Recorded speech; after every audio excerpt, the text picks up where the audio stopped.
কর ফাঁকির কারণে 2023 সালে 2 লাখ কোটি টাকার বেশি রাজস্ব হারিয়েছে সরকার। এই ফাঁকির 50% জন্যই দায়ী দেশের কর্পোরেট প্রতিষ্ঠানগুলো। সোমবার গবেষণা সংস্থা সিপিডি আয়োজিত এক সংবাদ সম্মেলনে এমন তথ্য তুলে ধরা হয়। সংস্থাটির মতে উচ্চ কর হার, প্রশাসনিক দুর্বলতা, জটিল আইনি কাঠামো আর কর ব্যবস্থাপনায় ব্যাপক দুর্নীতির ফলে এমন পরিস্থিতির সৃষ্টি হয়েছে। 250-টিরও বেশি ডিজাইন অপশন নিয়ে ওয়ালটন স্মার্ট ফ্রিজ, বোঝে আপনার প্রয়োজন। পণ্য বা সেবা আমদানি কিংবা রপ্তানির সময় প্রকৃত মূল্য না দেখিয়ে দেখানো হয় কম বা বেশি। বাণিজ্যের আড়ালে এভাবে দেয়া হয় কর ফাঁকি। এতে প্রতি বছর বিপুল পরিমাণ রাজস্ব হারায় সরকার। গবেষণা সংস্থা সিপিডির হিসাবে 2023 সালে এভাবে প্রায় 2,26,236 কোটি টাকা রাজস্ব হারিয়েছে সরকার, যেখানে বহুজাতিক কোম্পানিগুলো কর ফাঁকি দিয়েছে 50% মতো। 2,30,000 কোটি টাকা 2023 সালে কর ফাঁকি আদায় করা যায়নি। শুধুমাত্র কর ফাঁকি এবং এর বাইরে কর জালের বাইরেও তো বিপুল পরিমাণ রয়ে গিয়েছে, যাদেরকে কর জালের ভিতরে আনাই যায়নি। সুতরাং এই যে বিপুল পরিমাণ ফাঁকি, এটা রোধ করলেও তো আমরা একটা বড় পরিমাণ অর্থ টার্গেট অনুযায়ী আমরা অ্যাচিভ করতে পারি। ঢাকা ও চট্টগ্রামের 123টি কোম্পানির তথ্য বিশ্লেষণ করে সিপিডি জানায় 2011 সালের পর থেকে কর ফাঁকির পরিমাণ আশঙ্কাজনক হারে বাড়তে থাকে। 2012 সালে 96,503 কোটি টাকার কর ফাঁকি দেওয়া হয়।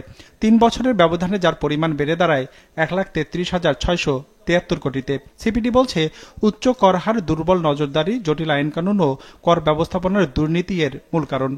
একসময় কিন্তু 10%, 11%-এর আশেপাশে থাকতো। 2006 সাল নাগাদ এটা বাড়া শুরু হয়, বাড়তে বাড়তে একসময় আমরা দেখলাম 24-ও পড়লো। তারপর কিন্তু আবার গ্রাজুয়ালি একটু কমের দিকে পড়ে আসলো এবং 20 সালে কোভিডের কারণে 4% of the total tax revenue সেটাও চলে এসেছিল। পরবর্তীতে 18% হলো। আমরা এনবিআর থেকে আমরা কিছুটা নিউজ পেপার থেকে যেটা পেয়েছি সূত্র থেকে, যে লাস্ট 2024 অর্থ বছরে ট্যাক্স রেভিনিউতে কর্পোরেট ট্যাক্সের কন্ট্রিবিউশন ছিল 20%। স্বল্পোন্নত দেশ থেকে উত্তরণের প্রক্রিয়ায় থাকা বাংলাদেশের জন্য এমন পরিস্থিতি বড় চ্যালেঞ্জ বলে জানানো হয়। এই আলোচনায় বলা হয়, বাংলাদেশ উন্নয়নশীল দেশে উত্তীর্ণ হলে বহুজাতিক কোম্পানির বিনিয়োগ বাড়বে। ওই সময়ে বাড়তে পারে কর ফাঁকি আর কর পরিহারের ঝুঁকিও, যা মোকাবেলায় এনবিআর এর সক্ষমতা বৃদ্ধির পাশাপাশি কর ব্যবস্থাপনায় ডিজিটাল অবকাঠামোর উন্নয়ন ও নীতিগত সংস্কারের প্রয়োজনীয়তার কথা উঠে আসে আলোচনায়। সামগ্রিকভাবেই এই ট্যাক্স স্ট্রাকচারটার খোলনলচে পরিবর্তন দরকার এবং সেটা খুব বড় কোনো জটিল কোনো বিষয়। কিছু আইনি সংস্কার দরকার, কিছু প্রাতিষ্ঠানিক সংস্কার দরকার এবং কোনো ক্ষেত্রে ইনফ্রাস্ট্রাকচারাল কিছু ডেভেলপমেন্ট দরকার।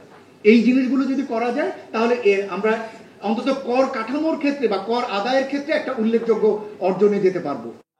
কর ফাঁকি ছাড়াও প্রণোদনা ও কর ছাড়ের কারণে সরকার প্রতি বছর বিপুল পরিমাণের রাজস্ব হারায়। ঢালাওভাবে এই সুবিধা না দিয়ে অতি প্রয়োজনীয় খাত চিহ্নিত করে প্রণোদনা দেওয়ার পরামর্শ উঠে আসে অনুষ্ঠান থেকে। রঞ্জিবুল মিজান, বিজনেস রিপোর্ট, মাছরাঙ্গা টেলিভিশন।